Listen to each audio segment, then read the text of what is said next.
o precursor do cristianismo.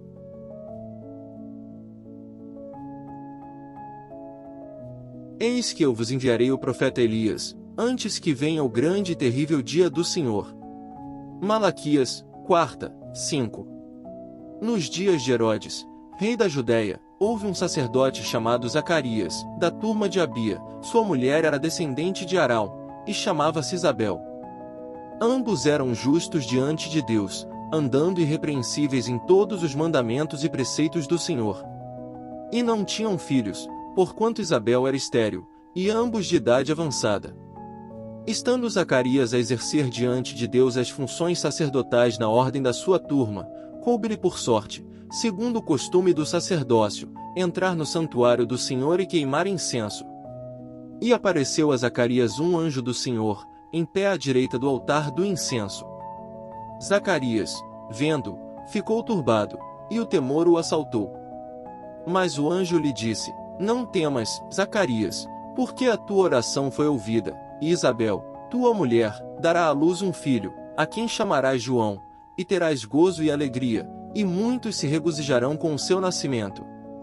Porque ele será grande diante do Senhor, e não beberá vinho nem bebida forte, já desde o ventre de sua mãe será cheio do Espírito Santo, e converterá muitos dos filhos de Israel ao Senhor Deus deles. Ele irá diante do Senhor no espírito e poder de Elias, para converter os corações dos pais aos filhos, converter os desobedientes, de maneira que andem na prudência dos justos, a fim de preparar para o Senhor um povo dedicado. Perguntou Zacarias ao anjo: Como terei certeza disto? Porque eu sou velho e minha mulher já é de idade avançada. Respondeu o anjo: Eu sou Gabriel que assisto diante de Deus, e fui enviado a falar-te e a trazer-te estas boas novas, e tu ficarás mudo e não poderás falar, até o dia em que estas coisas acontecerem, porque não deste crédito às minhas palavras, que a seu tempo se hão de cumprir. O povo estava esperando a Zacarias, e maravilhava-se, enquanto ele se demorava no santuário. Quando ele saiu não lhes podia falar, e perceberam que tinha tido uma visão no santuário, e ele lhes fazia acenos e continuou mudo. Cumpridos os dias do seu ministério, retirou-se para sua casa.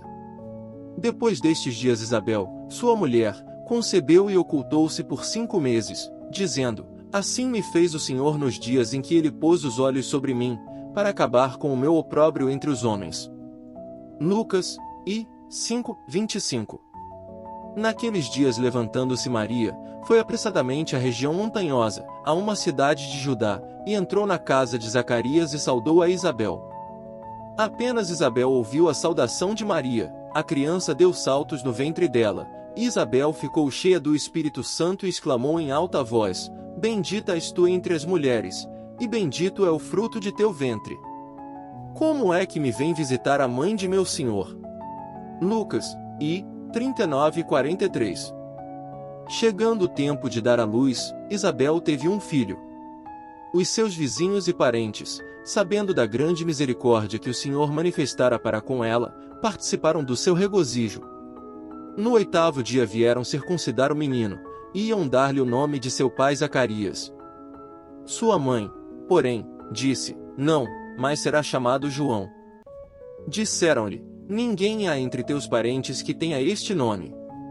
E perguntavam por acenos ao pai, que nome queria que lhe pusessem. Ele, pedindo uma tabuinha, escreveu: João é o seu nome. E todos se maravilharam. Imediatamente lhe foi aberta a boca e solta a língua, e começou a falar, bendizendo a Deus.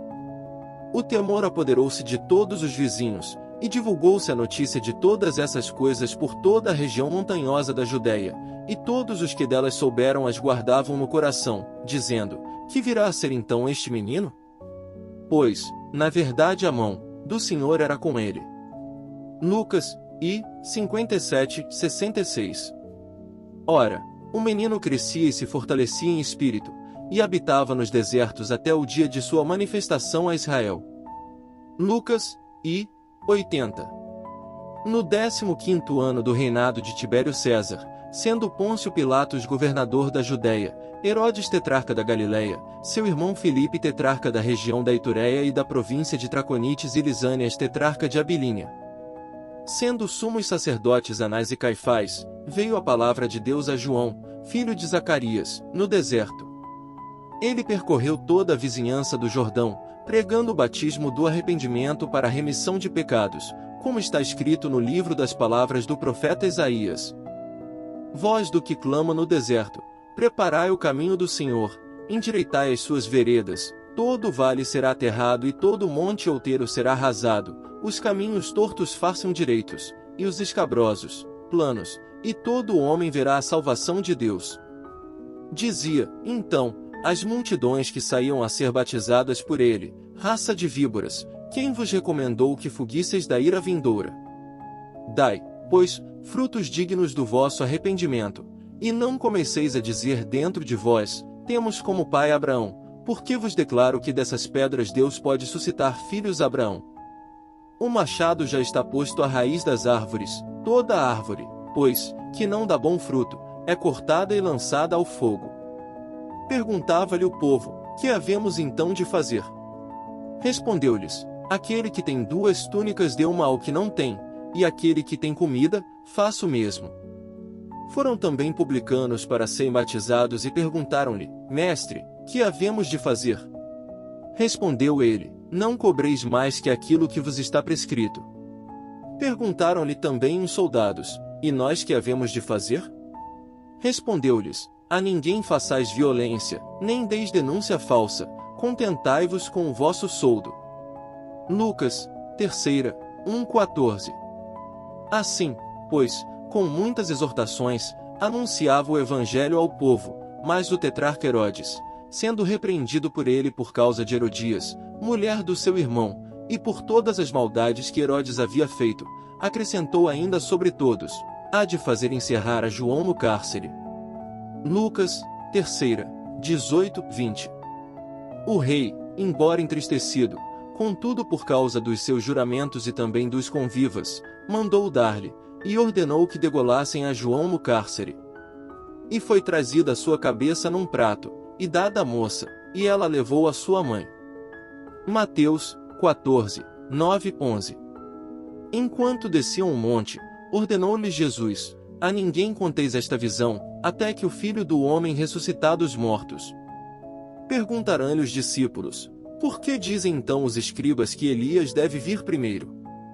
Respondeu ele, na verdade Elias há de vir e restaurará todas as coisas, declaravas, porém, que Elias já veio, e não o conheceram, antes fizeram-lhe tudo quanto quiseram, assim também o Filho do Homem há de padecer em suas mãos.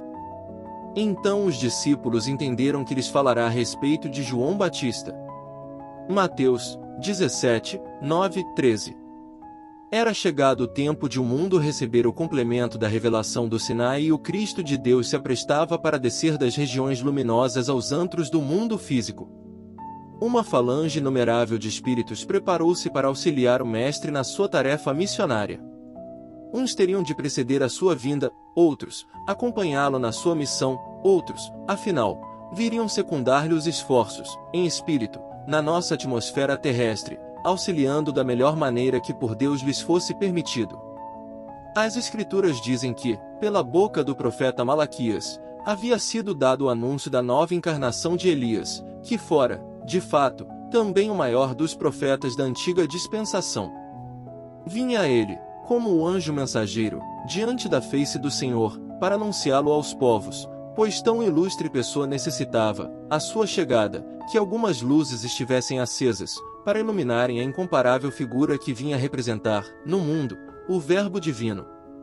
Chegado o tempo da recepção do Espírito que for Elias, e que deveria ser João Batista, um Espírito mensageiro do alto, e conhecido na terra pelo nome de Gabriel, dirige-se a uma família da Judéia, cujos chefes idosos e sem filhos, tinham por nome Zacarias e Isabel, e lhes anuncia a encarnação desse filho, que era o profeta Elias, fiquem dariam todos os cuidados paternais. A mensagem do Espírito não foi aceita por Zacarias, necessitando o Espírito revelador tornar, ao que deveria ser o pai da criança, mudo durante todo o tempo da gravidez de sua esposa, como prova do aviso que lhe fora dado. E assim aconteceu, tendo sido dado pelo Espírito até o próprio nome do infante, que deveria chamar-se João, que quer dizer o enviado. Como se nota nos evangelhos, o nascimento de João Batista veio precedido de augúrios e de promessas espirituais para aqueles que buscavam o reino de Deus. Durante o tempo de gravidez da esposa de Zacarias, colóquios espirituais, arroubos da Emá, êxtase se verificaram no lar daqueles que viriam muito breve o aparecimento do grande missionário, que seria a voz clamando no deserto das consciências. Por ocasião da visita de Maria, mãe de Jesus, a sua prima Isabel, o Espírito saudou Maria, como se depreende da narrativa, e esta, também envolta nos fluidos dos divinos mensageiros, pronunciou a inspirada prece que hoje corre mundo com o título Magnificat. A minha alma engrandece o Senhor, o meu espírito se alegrou em Deus meu Salvador. Afinal, chegado o tempo determinado, Isabel teve um filho e só então soltou-se a língua de Zacarias, cujas primeiras palavras foram para lembrar o nome de João, que o Espírito havia posto naquele que seria seu filho carnal. Estas manifestações foram divulgadas por toda a região montanhosa da Judéia, e as populações se quedavam apreensivas, porque diziam: a mão do Senhor está com este menino. Zacarias, tomado pelo Espírito, falou acerca do futuro de seu filho, e da missão que ele vinha desempenhar no mundo. O escopo do Evangelho é anunciar a todos o caminho da salvação, e indicar os meios para se encontrar o mesmo. Esse livro não foi escrito para narrar genealogias, nem publicar biografias, que pouco aproveitariam ao progresso da humanidade e ao realce da religião. É esse, sem dúvida, o motivo pelo qual o evangelista cala sobre a vida do Batista, até o dia da sua manifestação a Israel, ou seja, o dia em que o precursor saiu abertamente ao mundo para o exercício da sua nobre tarefa. O texto do evangelista limita-se a estas palavras: o menino crescia e se fortalecia em espírito e habitava nos desertos, até o dia da sua manifestação a Israel. Que teria feito ele no decorrer desse tempo? O evangelista não o diz, mas é muito fácil prever-se. Fazia provavelmente o que faz toda a gente pobre, todos os que não são acariciados pela fortuna do mundo: trabalhava, lutava, esforçava-se para a manutenção da existência material, passar em revista a vida de todos os grandes homens que nos legaram centelhas de verdades imperecíveis, de todos os próceres do pensamento, de todos os gênios que vieram trazer-nos o progresso material, moral e espiritual, e vereis que desde a infância até a velhice, ele se tem manifestado ao mundo como máquinas que trabalham incessantemente, vivendo mais para os outros que para si próprios. Assim deveria acontecer a João Batista, operário do trabalho espiritual, já exercitado nas lides da vida corpórea. Aquele que vinha anunciar a vinda do Messias e aparelhar o seu caminho, não podia deixar de cumprir os preceitos que nos mandam trabalhar para viver. João Batista não podia ter passado uma vida de ócio, embrenhado desde a infância nos desertos, para fugir aos deveres materiais impostos a todas as criaturas. E quando o Evangelho diz que o Batista habitava os desertos, dá a entender o menosprezo que seus contemporâneos faziam daquelas individualidades, que, por não se trajarem de finas roupas e não habitarem palácios, deixavam de merecer a atenção dos seus concidadãos e com especialidade a dos grandes da sua época. É possível que, antes de iniciar a sua missão, como era costume dos antigos profetas, João se retirasse para o deserto a fim de preparar-se, pelo jejum e oração, para o desempenho dos seus deveres sagrados. E foi esta certamente a explicação que Jesus quis dar e deu veladamente aos que procuravam a João, aos que, nas cercanias da cidade de Naém, desejavam ver a João: o que saíste a ver no deserto? Uma cana agitada pelo vento? Ou um homem vestido de roupas finas? Mas os que se vestem ricamente e vivem no luxo, assistem nos palácios dos reis. Nessa mesma ocasião, o Divino Mestre, dando a conhecer a todos o grande Espírito que o precedera, como revelador da sua vinda, disse: João é um profeta, muito mais que profeta, porque é da sua pessoa que está escrito: eis, aí envio ante a tua face o meu anjo, que há de preparar o teu caminho.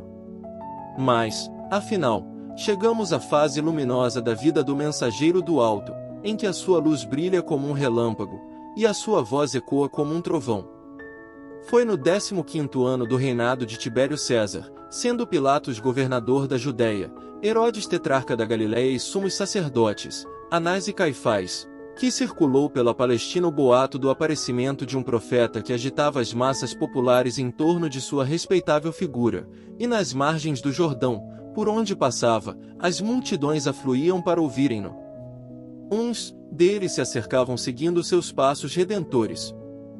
Outros, ávidos de manifestações físicas e sinais exteriores, pediam-lhe o batismo da água, julgando, sem dúvida, que a perfeição e a pureza podem viver no corpo quando o espírito está sujo. A uns e outros João atendia dando a cada um o de que cada um precisava para expiação das faltas e redenção de espírito. Gênio franco, leal, sincero, intemerato, austero, o Batista, cuja missão principal era preparar almas para o Senhor, aparelhar veredas por onde Jesus pudesse passar, aterrar vales, arrasar montes e outeiros, aplanar estradas escabrosas, destruir as tortuosidades para que as estradas se tornassem direitas, trazia a ele um arsenal de instrumentos para cortar árvores seculares, abater matas que ensombravam as consciências, arrancar raízes de nefastas plantas que prejudicavam a seara, para que a semente do Evangelho, que ia ser semeada, produzisse o fruto necessário.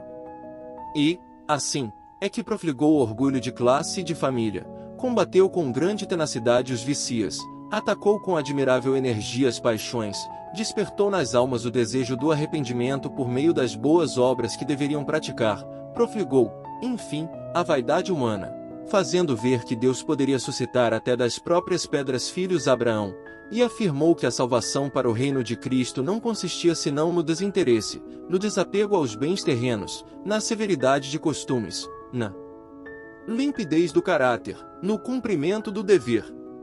Aos que lhe perguntavam, o que havemos de fazer para estarmos com o Cristo, respondia, aquele que tem 2 túnicas dê uma a quem não tem, o que tem comida, faça o mesmo. A uns publicanos que dele se aproximaram solicitando-lhe o batismo, respondeu, não cobreis mais do que aquilo que está prescrito. A uns soldados que foram ter a ele, disse, a ninguém façais violência, nem deis denúncia falsa, contentai-vos com o vosso soldo. Não pararam aí as instruções que o mensageiro de Deus nos legou para que nos aproximemos do Cristo. Salientando muito bem a sua tarefa, deixando bem claro o papel que ele representava em face da espiritualização das almas, nunca quis assumir a missão que só a Jesus estava afeta. É assim que dizia franca e peremptoriamente de nada valer o seu batismo de água, pois o que viria depois dele teria de batizar com o Espírito Santo e fogo. Só a Jesus devia ser dada a glória por todos os séculos. Mas essas palavras não agradaram às almas afeitas às coisas materiais. Os espíritos contumazes se revoltaram contra a nova doutrina, o sacerdócio tecia, em segredo, maquinações maléficas contra o enviado, o tetrarca da Galileia, ferido em seu amor próprio pela revelação, por parte do profeta, de desonestidades que praticara, Herodias, sua cunhada, cercada de uma corte enorme de aduladores, deliberaram, como o meio mais eficaz, prender o profeta da revelação cristã, dando-lhe, por fim, a morte afrontosa da decapitação. E assim foi, cingindo a coroa do martírio, tecida pelos grandes da sua época, desapareceu do cenário do mundo, alçando-se aos altos empíreos das glórias imortais, aquele grande espírito, sábio, generoso e santo, que dedicou sua existência terrestre a serviço de muitos homens que, após a sua vinda, têm bebido, nos seus ensinamentos, o elixir restaurador que nos dá vida, para caminharmos em busca do Cristo Jesus. Tal é, num ligeiro esboço biográfico, a história do grande missionário que chamamos o precursor do cristianismo, ou o Batista da revelação cristã.